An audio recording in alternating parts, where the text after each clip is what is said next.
Alaw na ulit ang LRT1 Cavite Extension. Unang nagbukas to noong November 2024 itong Phase 1 simula Baclaran hanggang sa Dr. A. Santos. At ngayon naman ito na po yung part 3 natin. Dinimolish na yung mga bahay along sa Aguinaldo. So ito na yung extension na nagkakatotoo na kasi LRT1 Cavite Extension Phase 2 and 3 sinisimulan na. Demolish na yung mga bahay lalo na dito sa Talaba at sa Pote area kung saan dito dadaan itong LRT hanggang makarating sa ikang huling station sa Niog ng Bacoor, Cavite. Alright, so nandito na tayo sa Aguinaldo Boulevard. Kapag nandito kayo sa Aguinaldo Boulevard, matatanaw mo yung mga bahay na na-demolish dito. Kasi yung train kabayan, kakaliwa at doon pupunta yung last station sa may Niog. So dito, traffic light, ito yung kasama sa LRT1, wasak na rin yung mga bahay dito. At least, may ko na talaga. Malaki na rin yung progress itong Phase 2 hanggang Phase 3 ng LRT1 Cavite Extension. Ito na.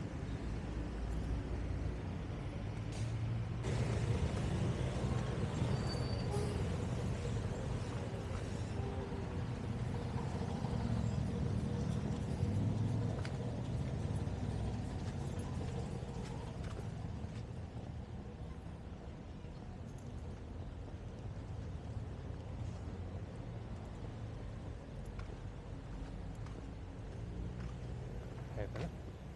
Halos mga konkreto itong mga bahay, mga X-rays. Ayun kasama sa project. Dito pala malapit.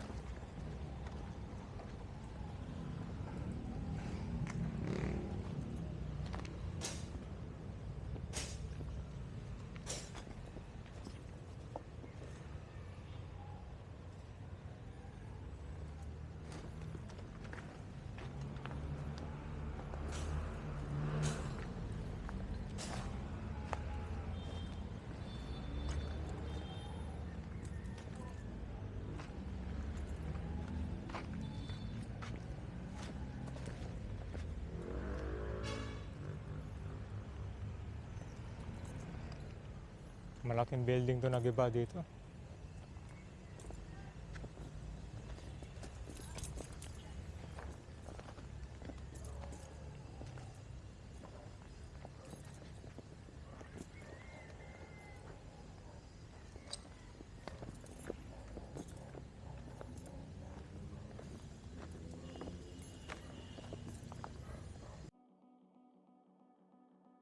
So dito sa area dadaan itong LRT1 Cavite Extension hanggang makarating dun sa Bacoor Boulevard kung saan doon gagawin yung huling station, yan po yung sa Niog, Bacoor, Cavite. Future din natin itong Bacoor Boulevard at may nakita tayong mga post or mga tarpaulin doon na nakalagay LRT1 area property. So ito po yung na-demolish ngayon, itong Aguinaldo Highway. So tuloy-tuloy pa yung demolition dito. Yung tatamaan lang sa right of way yung i-demolish nila. Yan yun yung part 2 at saka part 1 natin, yan yung sa area ng Talaba at saka sa Pote. Dito siya lulusot. Ngayon itong mga bahay dito, bago lang daw ito nasunugan. Ito nung nasunugan, hindi na pinatayo dahil yun ang gagawin na yung development dito. 5 to 10 years from now, totally mawawala na yung mga barong-barong dito dahil magkakaroon ng development. Hindi lang itong daanan ng train. Ito yung daanan ng LRT. Tapos sa dulo makikita mo yung na-construct na 1 Cavite Extension. Yan po yung sa depot. So itong area ng Zapote, na-demolish na rin yung mga barong-barong dyan. At dito siya lulusot.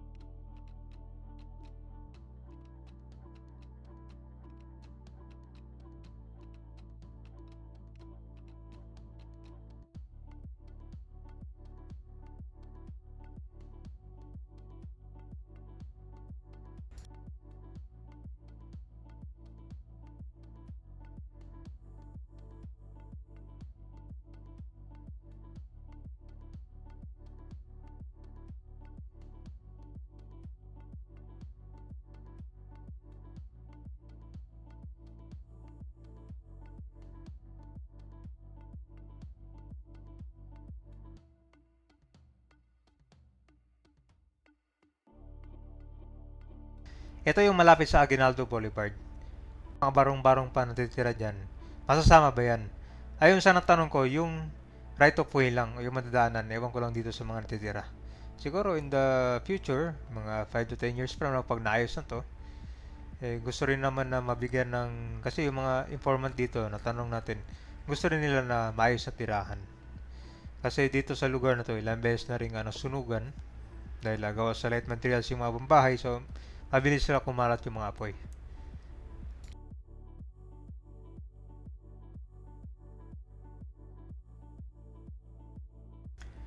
Alam nyo ba na pag natapos na tong LRT-1 Cavite, simula sa Baclaran hanggang sa Niog, Bacoor, Cavite, inaasahang mas mabilis ng biyahe. Mga 25 to 35 minutes na lamang kumpara sa kasalukuyang 1 to 2 hours na biyahe dahil sa traffic sa Aguinaldo Highway at Coastal Road.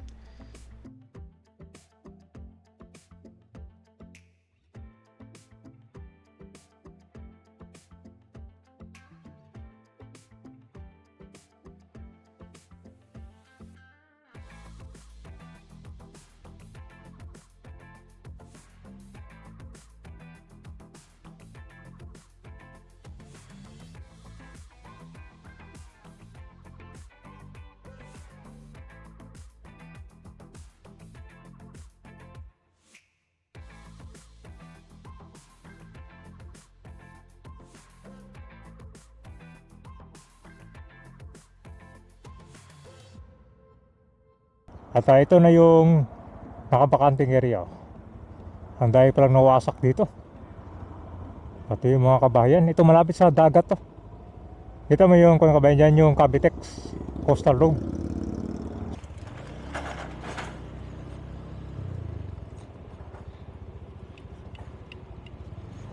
Bukas na pala to guys, oh.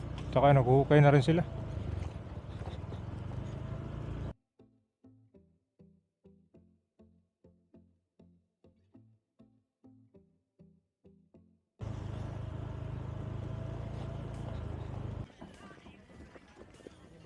Halos yung dadaanan ng train pala yun. Lahat ng may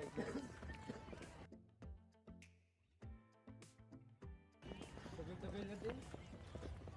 Tagal na to? Sunod-sunod yan eh. Ito simbahan yan eh. Simbahan na giniba.